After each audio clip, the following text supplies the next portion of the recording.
Hello everyone, welcome back this channel. आज हम समझेंगे एडमिशन क्या होता है। यानी कि एविडेंस एक्ट का सेक्शन 17 है जो एडमिशन की डेफिनेशन के बारे में बात करता है कि एडमिशन क्या होता है, यानी कि स्वीकृति। तो एक्चुअल क्या होता है कि स्वीकृति एक ऐसा स्टेटमेंट होता है, जैसा कि क्लियर लिखा है, स्वीकृति एक ऐसा स्टेटमेंट है जो किसी विवादक तथ्य या फिर सुसंगत तथ्य के बारे में कोई अनुमान इंगित करता हो। इसको हम एक डिवाइड करके टुकड़ों में करके इसको समझते हैं। तो स्वीकृति एक ऐसा स्टेटमेंट होता है, स्टेटमेंट यानी कि कोई कथन है जो किसी व्यक्ति के द्वारा कहा गया है। ठीक है, अब वो जो स्टेटमेंट है वो किस प्रकार का हो सकता है। जो स्टेटमेंट है वो क्या है, मौखिक हो सकता है, वो स्टेटमेंट दस्तावेजी हो सकता है, और वो स्टेटमेंट इलेक्ट्रॉनिक भी हो सकता है। मौखिक किस प्रकार का, सबसे पहले मैं आपको बता देता हूँ स्वीकृति क्या होता है। एक मैं नॉर्मल भाषा में बताएं तो स्वीकृति एक ऐसा कोई स्टेटमेंट है जो भी व्यक्ति स्वीकृति करता है, एडमिशन लेता है, एडमिट करता है, वो एक अपने ऊपर एक लाइबिलिटी ले लेता है, यानी कि कोई दायित्व तो उसके ऊपर आ जाता है। दायित्व का क्या मतलब हुआ, जैसे कि क्वेश्चन ये उठता है कि क्या तुम्हारे पास मेरी 10,000 रुपये हैं उधार के तौर पे, और सामने वाला व्यक्ति बोल देता है हाँ मेरे को तुम्हारे 10,000 रुपये हैं और मैं तुम्हारे जल्दी ही दे दूँगा। तो सामने वाले ने क्या कहा, एडमिट किया है, उसने 10,000 रुपये एडमिट किए हैं, और एडमिट का नतीजा क्या निकला, एडमिट का नतीजा निकला कि आपको अब 10,000 रुपये देने पड़ेंगे भाई सामने वाले के। तो क्या हुआ, इसी को ही एडमिशन कहा जाता है। अब इसको समझते हैं कि स्वीकृति एक ऐसा स्टेटमेंट है, यहाँ पे तो आप मौखिक भी बोल सकते हो, मौखिक में बोला गया, या फिर कोई डॉक्यूमेंट में लिखा हुआ मिल जाए कि हाँ भाई आपसे मेरे को 10,000 रुपये लेने हैं और मैं 10 तारीख को दे दूँगा। किसी कागज़ पे डॉक्यूमेंट में ऐसा कुछ लिखा मिल जाता है, तो वो स्टेटमेंट कैसा हुआ, वो दस्तावेज स्टेटमेंट हुआ।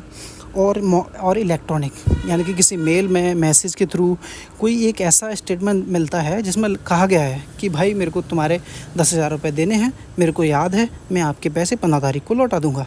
तो आपने क्या किया, एक तरह से एडमिट किया है, तो इसी को ही एडमिशन कहा जाता है। तो समझते हैं, स्वीकृति एक ऐसा स्टेटमेंट है जो किसी विवादक तथ्य या सुसंगत तथ्य के बारे में, ये दोनों वर्डों को ध्यान में रखिएगा, जो भी कोई ऐसा स्टेटमेंट है, कोई विवादक तथ्य क्या हो सकता है कि भाई विवाद क्या है कि तुमने पैसे लिए हैं या नहीं लिए हैं, ये भी हमारा विवाद है। इसी को इफेक्टिव इशू कहते हैं। अलग अलग केस पर डिपेंड करता है कि इफेक्टिव इशू क्या होगा। तो हमारे इस केस में क्या है कि भाई पैसे लिए हैं नहीं लिए हैं, तो ये इफेक्टिव इशू है। और सेकंड है कि रिलेवेंट फैक्ट के बारे में या फिर सुसंगत तथ्य के बारे में कोई अनुमान इंगित करता है। इंगित को मैंने क्लियर लिखा है यहाँ पे, क्योंकि जो डेफिनेशन सेक्शन में दी है डायरेक्ट के, वहाँ पे भी इंगित लिखा है। इंगित की जगह आप लिख सकते हो मदद करना है या फिर उसकी सहायता कर रहा है। समझते हैं, ऐसा कोई स्टेटमेंट है जो किसी विवादक तथ्य या फिर सुसंगत तथ्य के बारे में अनुमान लगाने में सहायता करता हो, या फिर मदद करता हो, सजेस्ट करता हो, पॉइंट आउट करता हो। यानी कि क्या हो रहा है, एक एडमिशन के बिहाफ पे आप क्या सॉल्व कर रहे हो, आप फैक्ट इशू या फिर रिलेवेंट फैक्ट को सॉल्व करने की कोशिश कर रहे हो। यानी कि हमें दो चीज़ें सॉल्व करनी है, फैक्ट इशू और रिलेवेंट फैक्ट को। हमें मदद किसकी लेनी पड़ रही है, एक ऐसे स्टेटमेंट की जो मौखिक है, दस्तावेजी हो सकता है या इलेक्ट्रॉनिक, तीनों प्रकार में से किसी एक का हो सकता है। उसके आधार पे आप अनुमान लगा रहे हो कि कोई विवादक तथ्य या सुसंगत तथ्य के बारे में, तो वो उसे ही वो कहा जाता है एडमिशन। अब आगे समझते हैं कि अनुमान इंगित करता हो जो ऐसे व्यक्ति के द्वारा, क्लियर लिखा है, जो ऐसे व्यक्ति के द्वारा या फिर ऐसी परिस्थितियों में किया गया है जो आगे वर्णित किया गया है। यानी कि जब भी कोई एडमिशन होगा तो वो कोई भी ऐरा गैरा नत्थू खैरा के कहने पर तो एडमिशन नहीं होगा। कि किसी भी केस में कोई एडमिशन करेगा, एडमिट करेगा, तो कोई भी मुँह उठा के आ जाए और वो एडमिट कर ले, ऐसा तो नहीं होगा। कोई पर्टिकुलर व्यक्ति होगा ना जो एडमिट करेगा। तो इस सेक्शन में क्लियर लिखा है कि ऐसा कोई व्यक्ति, जो हम आगे सेक्शन में पढ़ेंगे, आगे सेक्शन दिए हैं जिसमें क्लियरली कहा गया है कि कौन व्यक्ति एडमिट कर सकता है। कि भाई तुम्हारा उस केस से लेना देना होना भी तो चाहिए, कि कोई भी सड़क से उठा मुंह चला के आ गया और एडमिट कर लिया, तो हर किसी की एडमिशन को रिलेवेंट थोड़ी कर देंगे। तो यहाँ पे क्लियर लिखा है कि ऐसे व्यक्ति के द्वारा जो आगे सेक्शन में दिया गया हो, या फिर ऐसी परिस्थितियों में दिया गया हो जो आगे हम पढ़ेंगे। तो आपको यहाँ पे सिर्फ एक डेफिनेशन दी गई है, एक दोबारा समझाते हैं एक तरह से। स्वीकृति एक ऐसा स्टेटमेंट होता है, किसी व्यक्ति के द्वारा बोला गया है या फिर कहीं लिखा हुआ है या फिर किसी मैसेज के द्वारा कोई ऐसा स्टेटमेंट है जो किसी विवादक तथ्य या सुसंगत तथ्य के बारे में अनुमान लगाने में आपकी सहायता करता हो। वो स्टेटमेंट क्या होगा? वो स्टेटमेंट एडमिशन कहलाता है, जो ऐसे व्यक्ति के द्वारा किया गया हो। अब वो हम आगे सेक्शन में पढ़ेंगे। ऐसे व्यक्ति के द्वारा भी किया गया है, ऐसी परिस्थितियों में किया गया है, और वो किसी विवादक तथ्य या फिर रिलेवेंट फैक्ट को सॉल्व करने में, उसको अनुमान लगाने में आपकी मदद करता हो, तो वही स्टेटमेंट एडमिशन कहलाता है। एडमिशन क्या होता है? एडमिशन सिविल केसेस में दिया जाता है, और सेक्शन 24 है इंडियन एविडेंस का। सेक्शन 24 क्या है? वो बात करता है कन्फेशन के बारे में, संस्वीकृति इसको हिंदी में कहा जाता है, तो उसको भी समझेंगे। तो ये एडमिशन आपका क्लियर हो जाना चाहिए। इसमें ज़्यादा कुछ नहीं है, लेकिन आप टुकड़े करके पढ़ोगे, इसको पार्ट डिवाइड करके, कॉमा वगैरह का सब ध्यान रख के और ब्रैकेट लगा के सब कुछ एक टुकड़ों में करके पढ़ो तो क्लियरली समझ में आ जाता है, हर सेक्शन समझ में आएगा। ठीक है, तो ये थी हमारी एडमिशन की डेफिनेशन। और मैं एक चीज़ बता देता हूँ कि कन्फेशन यानी कि संस्वीकृति की किसी भी प्रकार की कोई डेफिनेशन बेयर एक्ट में नहीं दी है, एविडेंस एक्ट के। तो यहाँ पे परिभाषित नहीं किया गया है। एडमिशन को तो परिभाषित कर दिया है सेक्शन में, डिफ़ाइन किया है सेक्शन 17 में, लेकिन सेक्शन 24 में कन्फेशन को डिफ़ाइन नहीं किया गया है, कोई भी परिभाषा इसमें नहीं दी गई है। फिर भी हम कन्फेशन को समझ लेते हैं। कन्फेशन क्रिमिनल मैटर में और एडमिशन सिविल मैटर में। ठीक है, कन्फेशन क्या होता है? तो बिल्कुल सिमिलर है दोनों। हम समझते हैं कि कन्फेशन एक ऐसा स्टेटमेंट होता है, बिल्कुल सेम पढ़ना है आपको, मौखिक, दस्तावेजी, इलेक्ट्रॉनिक।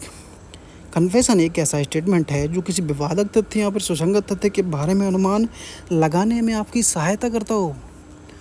और एक बात याद रखना है, यहाँ पे मैंने नहीं लिखा हुआ है लेकिन मैं आपको बता देता हूँ, जो ऐसे व्यक्ति के द्वारा दिया गया होगा, यानी कि जो स्टेटमेंट दिया तो है लेकिन वो ऐसे व्यक्ति ने दिया है जो किसी अपराध का एक्यूज है, यानी कि कोई अपराधी के द्वारा ऐसा कोई कन्फेशन कहा गया है, कोई ऐसा कोई कथन कहा गया है कि हाँ भाई वो मैंने अपराध किया है, मैंने उसको मारा था या फिर मैंने उसको थप्पड़ मारा, मैंने उसका मर्डर किया। तो ये क्या है? सिविल तो मैटर नहीं है, ये क्रिमिनल का मैटर है। तो वही एडमिशन को एक क्रिमिनल के द्वारा, यानी कि कोई एक्यूज्ड व्यक्ति है उसके द्वारा एक कन्फेस किया जाता है अपने अपराध के बारे में, तो उसे ही कन्फेशन कहा जाता है। उसके आधार पे आप क्या कर रहे हो? कोई fact and issue, relevant fact को सॉल्व करने की कोशिश करते हो। तो वही क्या होता है? कन्फेशन कहलाता है। तो ये था एडमिशन और कन्फेशन। आगे हम सेक्शन पढ़ेंगे कि कन्फेशन में कौन कर सकता है, किसके सामने करोगे तब रिलेवेंट होगा, नहीं होगा। और स्वीकृति हम आगे सेक्शन में भी पढ़ेंगे कि एडमिशन कौन कर सकता है, किस व्यक्ति के द्वारा किए जाएंगे। एक एग्जांपल भी बता देता हूँ मैं एडमिशन के बारे में, कि एडमिशन का एक एग्जांपल था कि कौन कर सकता है। एक एग्जांपल लेते हैं कि एक व्यक्ति है, किसी व्यक्ति से घोड़ा ख़रीदा उसने, जो इसका इलस्ट्रेशन भी मिल जाएगा। वो बोलता है कि आपका घोड़ा कैसा है? वो बोलता है मुझे नहीं पता, लेकिन आप सी नाम के व्यक्ति से पूछ सकते हो, उसको घोड़े के बारे में पता है, और उसके पास रेफ़र कर देता है, जाओ भाई उससे पूछ लेना। सेक्शन 20 आई थिंक, तो वो उसको बोल देता है कि 20 उससे पूछ लेना। तो उस व्यक्ति को तुमने रेफ़र किया है कि उस व्यक्ति से पूछ लेना। अगर वो कह देता है कि हाँ ये घोड़ा बहुत अच्छा है, या फिर ये घोड़ा ऐबदार है, घोड़ा ठीक नहीं है, घोड़ा कमज़ोर है, बीमार है, कुछ भी बोलता है, तो उसके द्वारा जो भी कहा गया है वो एडमिशन माना जाएगा। तो ऐसे ही व्यक्ति होते हैं कि कौन एडमिट कर सकता है, कौन एडमिट नहीं करेगा, एजेंट भी एडमिशन ले सकता है कि नहीं ले सकता है। आगे सेक्शन इसके बारे में हम पढ़ेंगे, लेकिन यहाँ सिर्फ डेफिनेशन मैंने आपको क्लियर कराई है कि डेफिनेशन क्या होता है। तो अगर आपको वीडियो पसंद आए तो वीडियो को लाइक करना और चैनल को सब्सक्राइब ज़रूर करना। कुछ भी डाउट होता है एक एक वर्ड को समझ के पढ़िए, नहीं आए समझ में तो आप उसको इंग्लिश में पढ़ रहे हो तो उसको हिंदी में ट्रांसलेट करके पढ़िए। अलग अलग वर्ड को समझिए उसके कि हर वर्ड में क्या कह रहा है, तो आपको एक एक वर्ड समझ में आ जाएगा। और जो वर्ड नहीं समझ में आया उसके नीचे आप पेंसिल से लिख कर भी उसको याद करने की कोशिश कर सकते हो। तो ऐसे टुकड़ों में आप समझोगे तो हर सेक्शन समझ में आएगा। और अगर तैयारी आप कर रहे हो जुडिशरी की, तो इसको जैसे मैंने अभी एक डेफिनेशन समझाई है, तो इस डेफिनेशन को एक डेफिनेशन के तौर पे आप नोट्स बना के पढ़ सकते हो। लिखना स्टार्ट कर दीजिए। प्री की तैयारी पहले नहीं करना है, मेंस के साथ में पढ़ो तो क्लियर आपका जल्दी हो जाएगा, परेशान लास्ट में नहीं होना पड़ेगा। तो ये हमारी एडमिशन की डेफिनेशन थी जो मैंने क्लियर आपको पूरी तरह से समझा दी है। तो आगे सेक्शन हम समझेंगे, और चैनल को सब्सक्राइब ज़रूर करना। Thank you.